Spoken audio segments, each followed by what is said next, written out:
कहानी की शुरुआत चीन के पहाड़ों से होती है, जहां कई साल पहले कुछ प्राचीन जानवरों की हड्डियां खोजी गई थी। इनकी जांच के लिए एक टीम बनाई गई, जिसे ब्यूरो 749 कहा गया। जब यह टीम वैज्ञानिक के साथ उन पहाड़ों की एक गुफा में गई, तो वहां उन्हें एक अजीब सी मानव खोपड़ी मिली। वह खोपड़ी इंसान जैसी लग रही थी, लेकिन सच में वह इंसानी नहीं थी। ऐसा लग रहा था जैसे दो अलग अलग सिरों को जोड़कर बनाई गई हों। इसके बाद हम देखते हैं कि ब्यूरो 749 पहाड़ों की खुदाई में व्यस्त है। शायद वे किसी और ज्यादा अहम चीज को ढूंढ रहे थे। खुदाई के दौरान जब उन्हें एक बहुत बड़े विशालकाय प्राणी की खोपड़ी मिलती है, तो वे उसे बाहर निकालते हैं। लेकिन जैसे ही वे उस खोपड़ी को बाहर लाते हैं, अंदर एक जोरदार विस्फोट होता है। उस धमाके के साथ एक तेज चमकती हुई ऊर्जा बाहर निकलती है और इसके बाद वहां का माहौल पूरी तरह बदल जाता है। इस घटना के बाद वैज्ञानिक यांग उस गुफा में और रिसर्च करना चाहते हैं। ये काम आसान नहीं था, इसलिए वो कुछ सैनिकों को चुनते हैं, जिनमें उनकी बेटी यांग पिंग भी शामिल होती है। उसी टीम में हमारे मेन कैरेक्टर हु बाय और उसके दोस्त भी होते हैं। अब हम देखते हैं कि यह टीम गुफा के अंदर जाती है। थोड़ी दूर जाने पर वो एक ऐसी जगह पर पहुंचते हैं जिसके बारे में कहा जाता था कि यह किसी भूतिया कबीले की जमीन थी, यानी कभी यहाँ भूतों का एक कबीला रहता था जो अब मिट चुका है। टीम गुफा से निकलकर पहाड़ के दूसरे हिस्से में पहुंचती है, जहां बर्फ पर उन्हें एक बहुत बड़े क्रीचर के पैरों के निशान दिखाई देते हैं। ये देखकर वैज्ञानिक यांग हैरान रह जाते हैं और तुरंत अपने निदेशक को इसकी जानकारी देते हैं। थोड़ा आगे बढ़ने पर टीम को कुछ चमगादड़ दिखाई देते हैं, जो आम चमगादड़ों से अलग थे।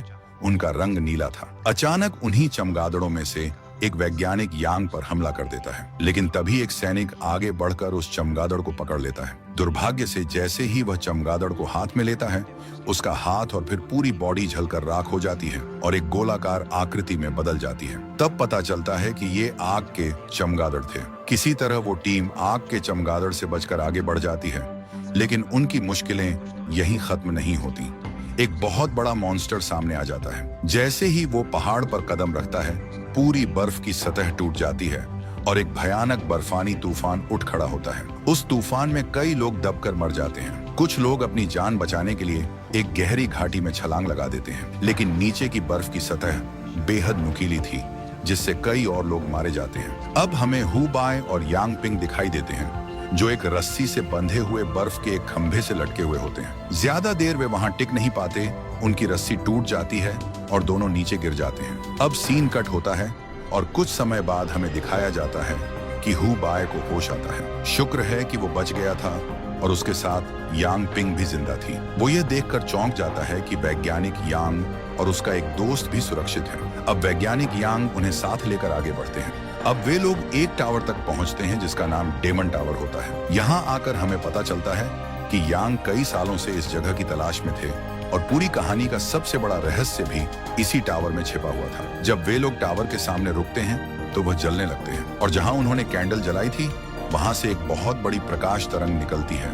यांग अपनी बेटी यांग पिंग और हु बाय से कहते हैं कि यह टावर कई सालों से बंद है, जैसे किसी का इंतजार कर रहा हो। अब वे दोनों इसके अंदर जाएं ताकि इसे खोला जा सके। जैसे ही यांग पिंग और हु बाय अंदर जाते हैं, टावर का ऊपर वाला हिस्सा खुलने लगता है। ऊपर से तेज रोशनी नीचे आ रही थी, जैसे सूरज का दरवाजा खुल गया हो। साथ ही हम देखते हैं कि टावर के बाहर आत्माएं हवा में दिखने लगती हैं और आसपास के पत्थर भी हवा में उड़ने लगते हैं। लेकिन जैसे ही टावर पूरी तरह खुलने वाला होता है, हु बाय का दोस्त अचानक कैंडल पर गिर जाता है और वह बुझ जाती है। साथ ही टावर भी वापस बंद हो जाता है। यहाँ हमें पता चलता है कि यह सब कुछ कप्तान ने जानबूझकर करवाया था, क्योंकि वह डेमन टावर को खुलने नहीं देना चाहता था। इसकी असली वजह हमें बाद में पता चलती है।